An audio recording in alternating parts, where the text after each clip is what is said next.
Voilà, bonjour à tous. Je vous remercie d'être là avec nous pour cette présentation des métiers du digital.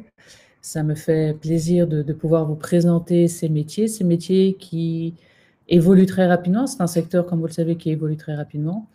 Des métiers qui sont passionnants. Les métiers que je vais vous présenter, c'est quelques-uns. On va les survoler. Si vous êtes plus intéressé, n'hésitez pas à nous contacter. Je me présente rapidement. Mon nom est Stéphanie Chapelle. Je suis directrice du campus Media School d'Angoulême. Media School, donc le campus comprend deux écoles. Une école European Communication School qui est spécialisée dans les métiers de la communication.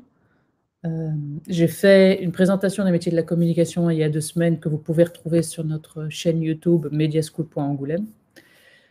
Et puis, il y a SubDeWeb, donc l'école dédiée au secteur du digital, au métier du numérique, à ces nouveaux métiers. Et c'est bien pour ça que je vous présente aujourd'hui que je vous fais aujourd'hui cette présentation des métiers du digital. Voilà, il y en a d'autres qui arrivent. C'est bien. Alors, c'est une présentation interactive. N'hésitez pas à m'interrompre et à poser des questions. C'est toujours important. C'est plus sympa s'il y a des questions, si on est en interaction. Mais je vous propose s'il n'y a pas de questions tout de suite, je vous propose que l'on commence la présentation, tout simplement.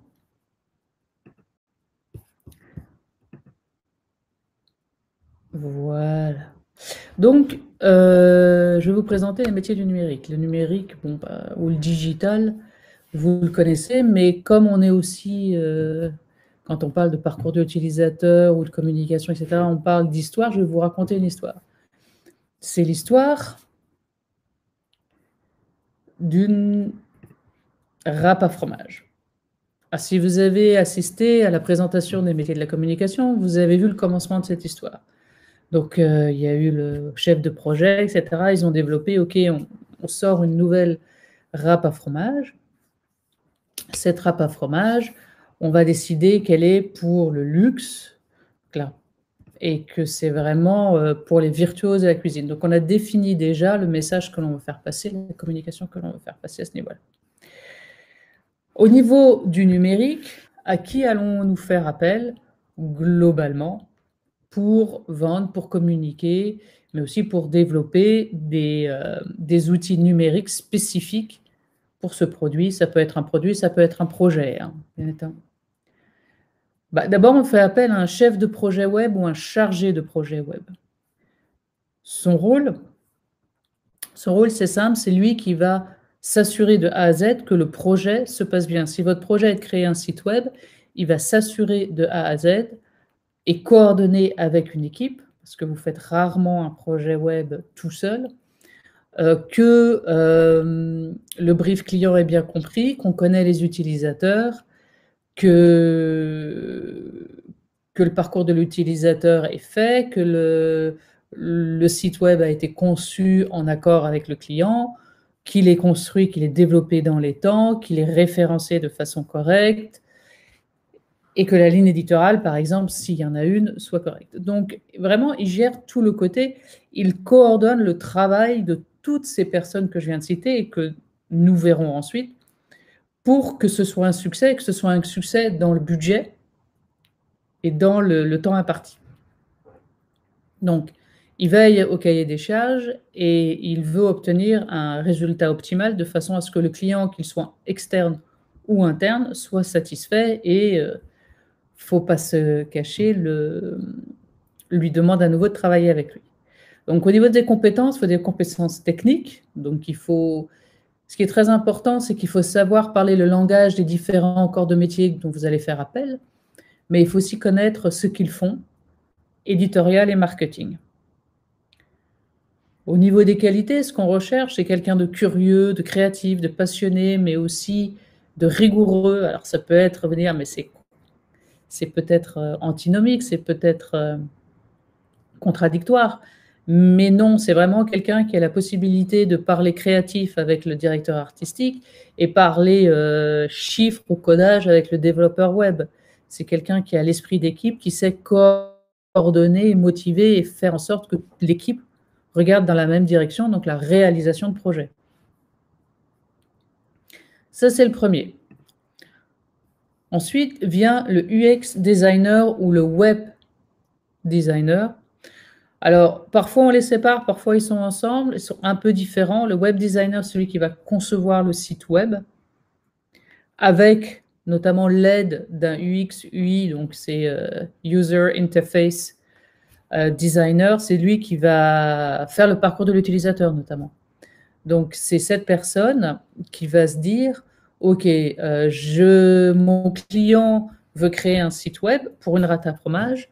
Qui est l'utilisateur qui serait amené à regarder ce site web? Les virtuoses de la cuisine, donc des chefs ou des personnes qui se veulent chefs, qui aiment la bonne cuisine, qui aiment les choses belles. Comment va-t-on faire pour développer un site web qui captera leur attention et qui permettra de les garder relativement longtemps, en tout cas suffisamment longtemps pour qu'ils fassent ce que l'on veut qu'ils fassent, que ce soit laisser leur adresse mail, que ce soit s'abonner, que ce soit acheter la râpe à fromage. C'est ce qu'elle fait.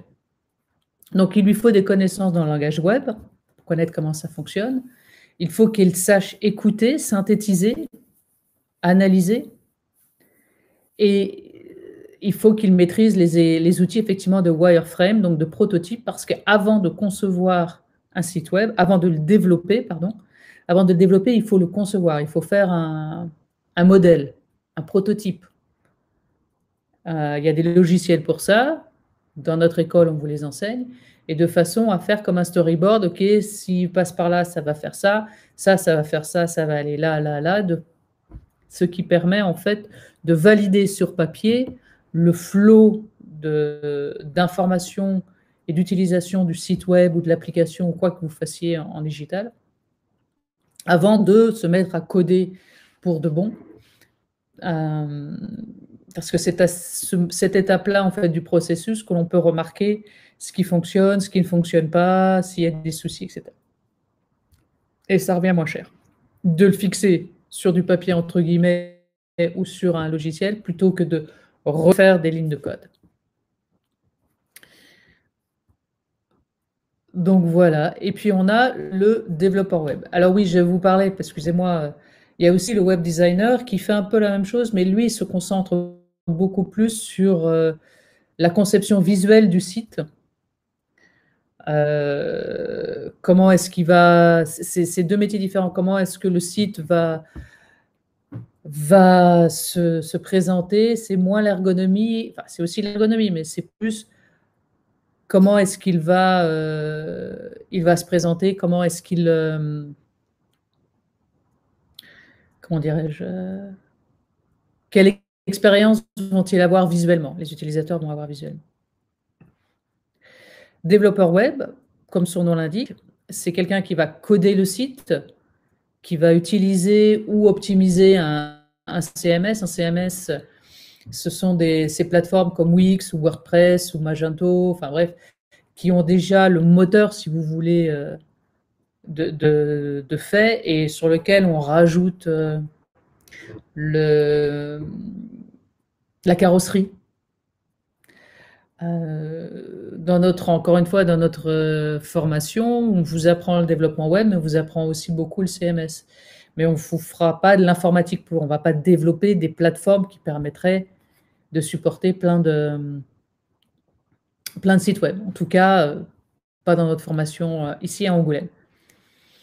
Permet aussi de gérer les interfaces, ce qui est très important. Tester le site, en sortir une version bêta, le tester, corriger les bugs et faire évoluer et faire les mises à jour. Donc évidemment, vous vous en doutez, comme compétences, il faut des compétences techniques.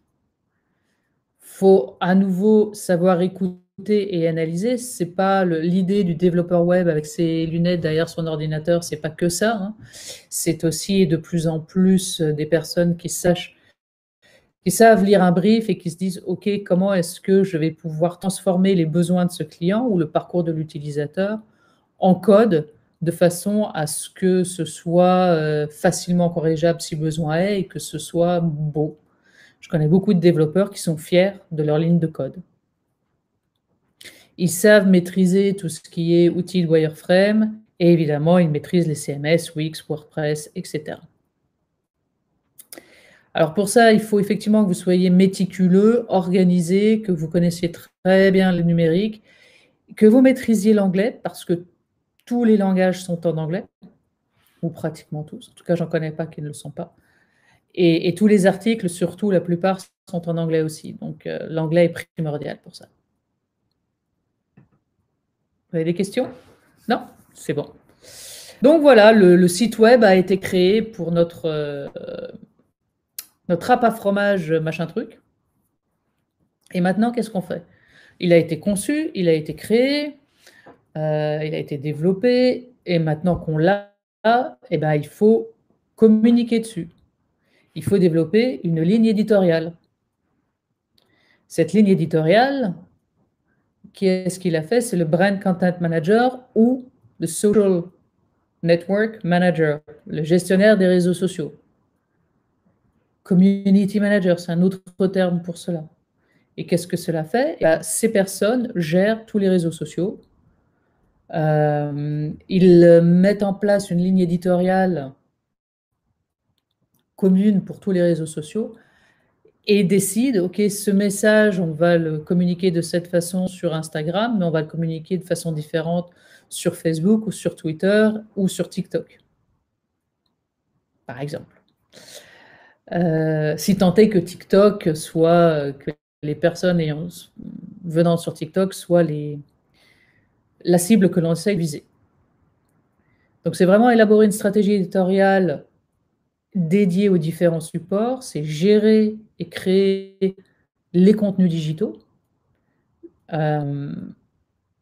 veiller au respect de la marque, mais c'est aussi veiller donc à la e-réputation et gérer les communautés. Quand on parle de réseaux sociaux, on parle aussi de communauté, ça va de pair. Si les gens aiment ce que vous faites, eh ben, ça fait partie de votre communauté, et il faut donc communiquer avec eux, répondre aux commentaires s'il y en a, même négatifs, je dirais même surtout négatifs. Et c'est son rôle. Alors les compétences, il faut évidemment être très familier avec les différents supports digitaux, avoir l'esprit artistique et très créatif, parce qu'il faut quand même fournir un certain volume, je dirais, de contenu. Être bon en rédaction web, donc être bon en français, ne pas faire faute d'orthographe, et savoir les mécanismes de la rédaction web qui est différente de celle du blog et qui est différente de celle de communiqué de presse ou toute autre écriture. Et puis le SEO étant les techniques pour référencer son site, sa page Facebook, dans les médias et sur Internet. Alors le site, c'est surtout sur Google, Bing, Ecosia, etc. Qualité, spécialiste du web, ça vous en serez douté. Autonome, organisée, grand curieuse, une grande culture générale, une grande ouverture de l'esprit et encore une fois la maîtrise d'anglais qui est primordiale. Donc voici machin truc qui fait son apparition dans tous les réseaux sociaux, donc tout fondu de fromage, ils ont tablé partout, sauf TikTok.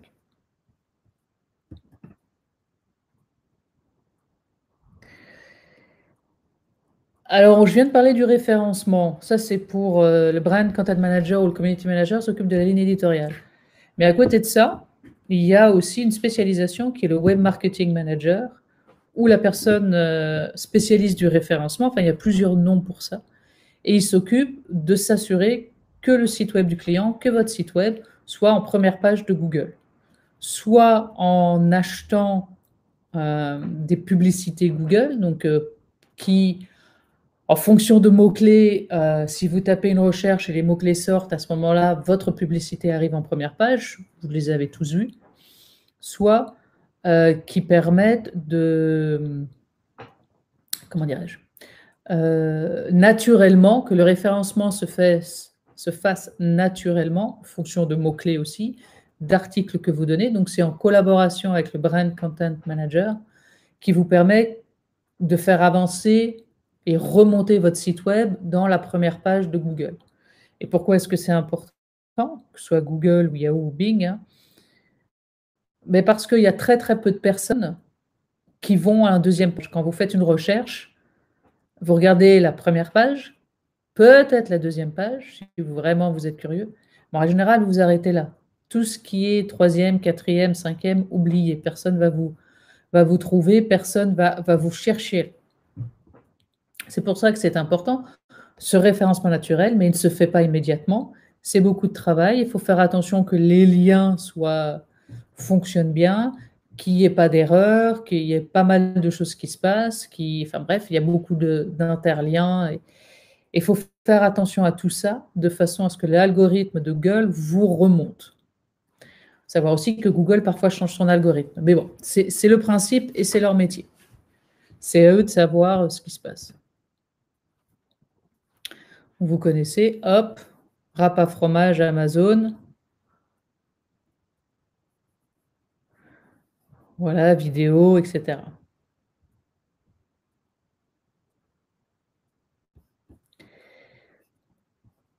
Au niveau des mots-clés, si quelqu'un tape râpe à fromage, nous, ce qu'on veut, c'est que notre râpe à fromage, machin truc, arrive en premier.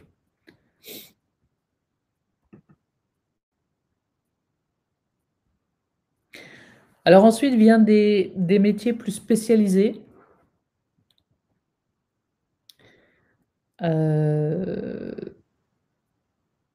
Plus spécialisés dans certains domaines. Il y a le growth hacker. Donc,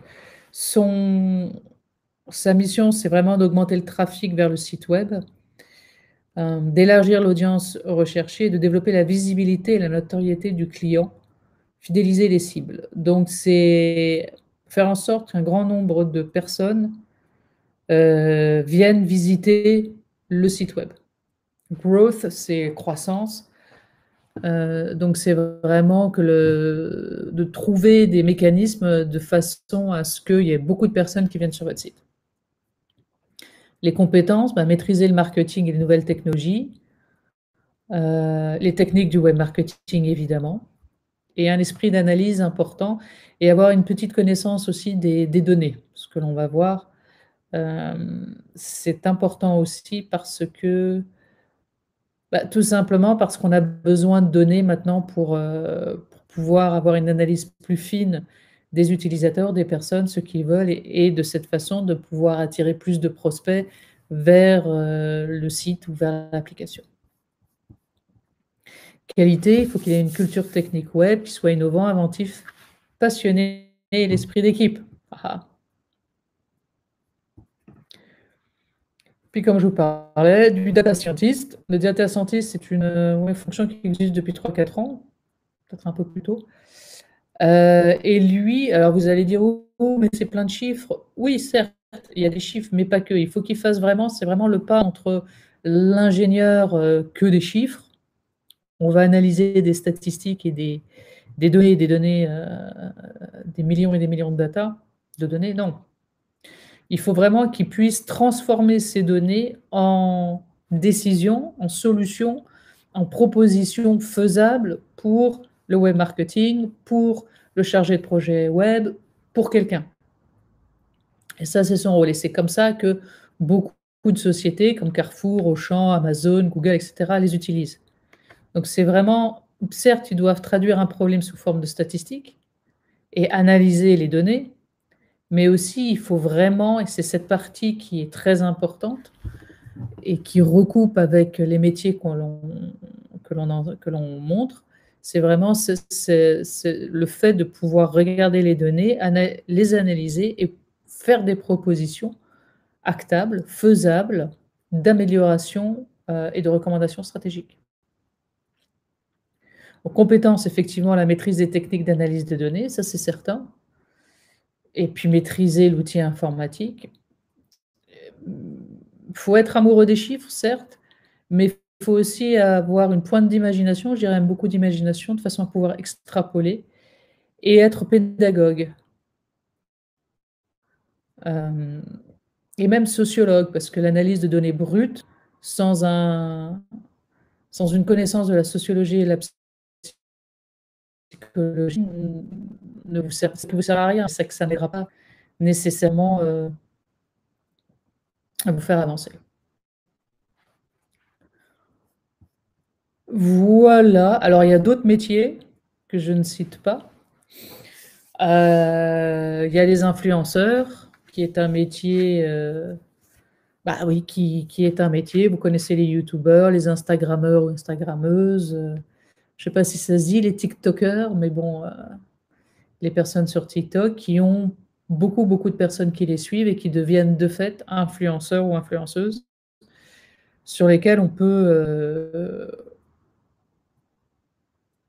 s'appuyer, d'abord le devenir si on veut, ou s'appuyer pour communiquer. Start-upper, ça c'est les noms en anglais françaisisés. Bah, si vous avez une idée d'une start-up, bah, vous créez une start-up et développez, et il y a de plus en plus de jeunes personnes, ou de moins jeunes d'ailleurs, qui créent leur start-up dans le secteur du numérique parce qu'ils ont une idée, un concept, et qui veulent la présenter à un public, un utilisateur, etc. Et donc, ils se lancent dans l'aventure. Puis, il y a les créateurs de contenu, que ce soit audiovisuel, tout comme les web-séries ou autres. Bref, le digital numérique, surtout avec le confinement, on n'a pas fini de l'utiliser, de le voir. Il y a la réalité virtuelle qui continue à s'implanter. Il y a pas mal de choses qui se font et qui sont tous dans le domaine du numérique. C'est un domaine qui est en forte tension au niveau du métier, qui recrute très fortement. Et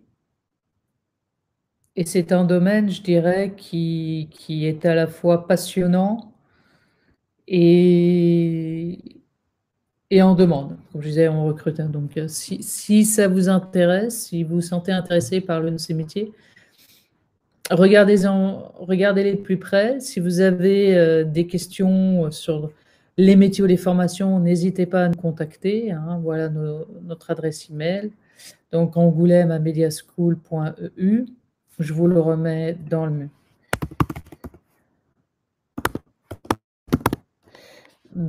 chat.